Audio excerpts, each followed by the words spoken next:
नमस्कार दोस्तों। Good morning. R S English and motivation की तरफ से मैं रजनीकांत साव आपके पास हाजिर हूँ, क्योंकि हर बार मैं कुछ न कुछ सिखाता हूँ और आज भी मैं कुछ सिखाने ही आया हूँ।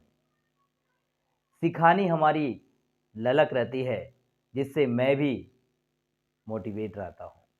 आज मैं बहुत ऐसा प्रश्न के जवाब देने आया हूँ जो प्राय सभी का होता है। हमारा जो गुस्सा होता है, सभी को आते हैं गुस्से, शायद आपको भी आते होंगे। उस गुस्से पर हम नियंत्रित कैसे करें, आज उसी पे हम चर्चा करेंगे। क्योंकि हमारा जो राग, हमारा जो द्वेष भावना होता है, वो कहीं दूसरों को कम बल्कि खुद को ज़्यादा जलाता है। आज हम जितना गुस्सा करेंगे उतना ही नुकसान हमारे खुद में है, ना कि सामने वाले को। तो आज मैं उसी बात पर चर्चा करने जा रहा हूं कि हम अपने गुस्से को नियंत्रित कैसे करें। तो बस इस चीज को मैं आपको एक उदाहरण के माध्यम से समझाने का प्रयास करूंगा। यह उदाहरण आपको सटीक जवाब दे देगा कि सच में गुस्सा को नियंत्रित कैसे किया जा सकता है। तो ज्यादा समय न लेते हुए इस वीडियो को मैं शुरू करता हूं। एक गांव में एक स्त्री रहा करती थी। गांव में वैसे तो बहुत सारे लोग हैं, उसी बहुत सारे लोगों के बीच एक स्त्री रहा करती थी जिसके घर में हमेशा राग द्वेष और हमेशा परिवार में कलह रहा करता था। अब देखिए कि घर में कलह रहने का कारण क्या है।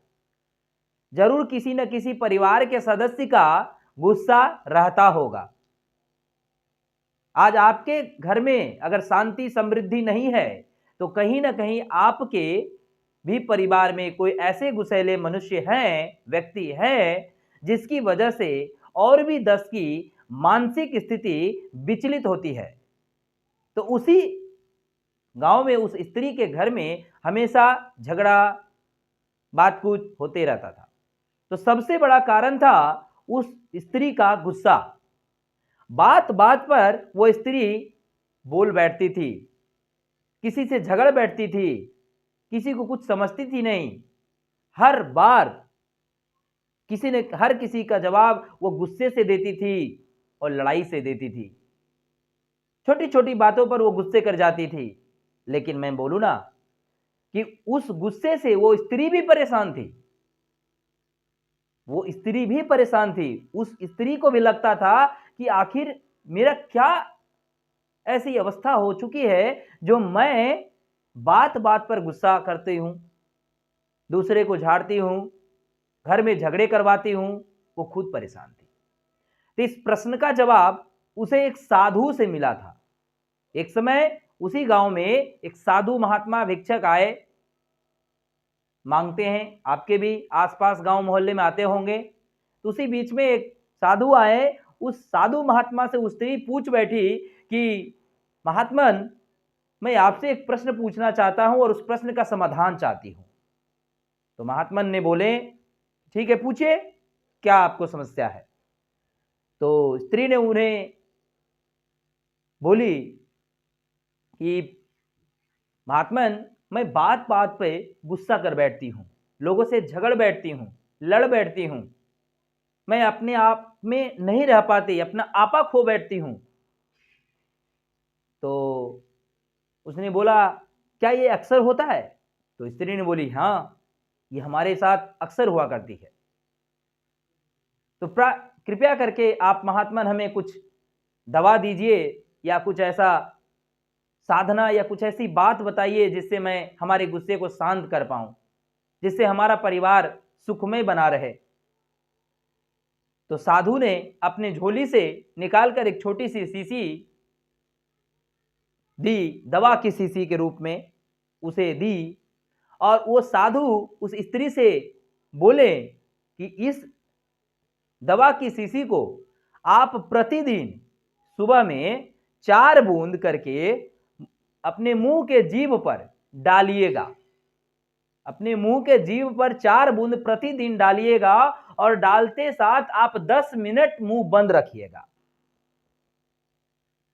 साधु ने उन स्त्री को जवाब दिया, बोला आपका गुस्सा ठीक हो जाएगा, शांत हो जाएगा आने दिन में।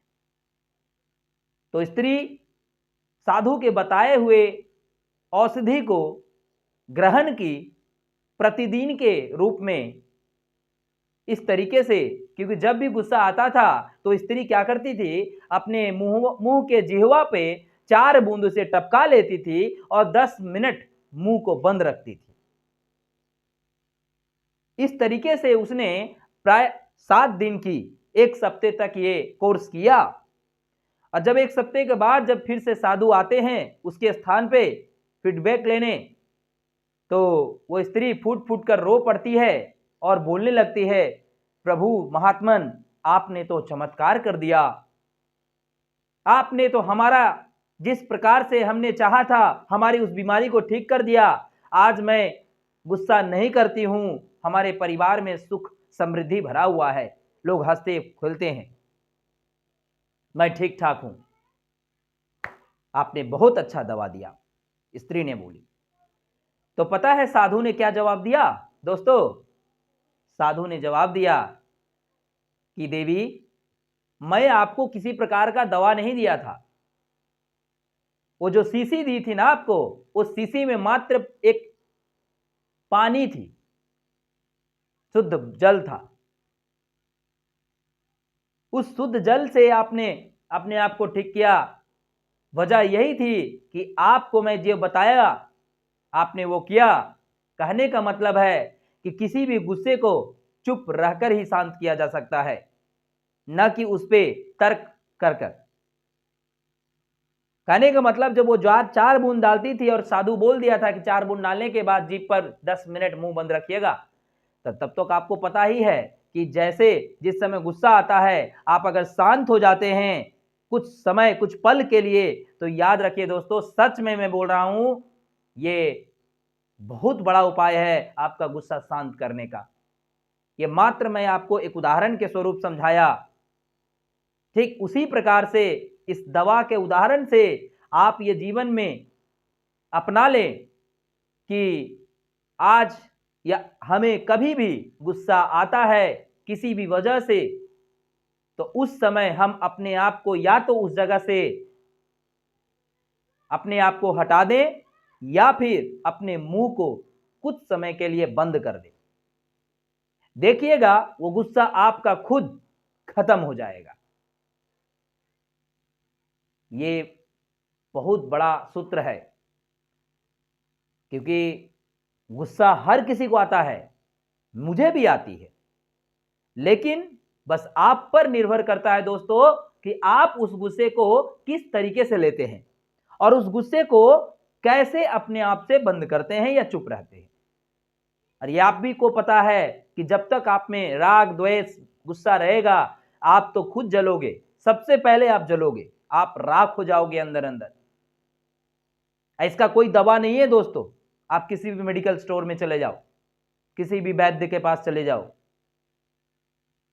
इसलिए आपसे अनुनय विनय विनती करता हूं कि आप अपने गुस्से को शांत करने का मात्र यही एक उदाहरण आपको बहुत सटीक साबित होगा और आप इस चीज को सुनकर समझकर लोगों के पास शेयर करें दोस्तों, क्योंकि ये मैं बहुत बड़ा उदाहरण दिया हूं कि किसी भी गुस्से को चुप रहकर ही ठीक किया जा सकता है। तो आज के बाद दोस्तों ये ठान लीजिए कि मुझे गुस्से को कैसे शांत करना है और हमें कमेंट करके बताइए कि हाँ सर, मैंने इस चीज को पालन किया और मैं आज का परिणाम है। जाते जाते मैं आप लोग से कहना चाहूँगा कि आप लोग जिस प्रकार से प्यार बरसा रहे हैं, बस उसी तरीके से प्यार बरसाते रहिए। हमारे इस YouTube चैनल को इतना लाइक करें, सब्सक्राइब करें, लोगों के पास शेयर करें, जिससे उन्हें कुछ सीखने को मिले, कुछ समझने को मिले, क्योंकि जीवन है दोस्तों, आज जीवन जीने के लिए सिर्फ खाना और पीना ज़रूरी नहीं है, हमारे लाइफ में आज मोटिवेशन बहुत बड़ा अहम रोल निभा रहा है। तो बस ज़रूर से ज़रूर वीडियो को लाइक, सब्सक्राइब, कमेंट और शेयर करना ना भूलें दोस्तों। और इसी प्रकार से मैं आपके बीच आता रहूँगा एक नए टॉपिक के साथ बार-बार और आपको सिखाता रहूँगा। तब तक के लिए आप अपना ख़्याल रखिएगा। नमस्कार, जय हिंद।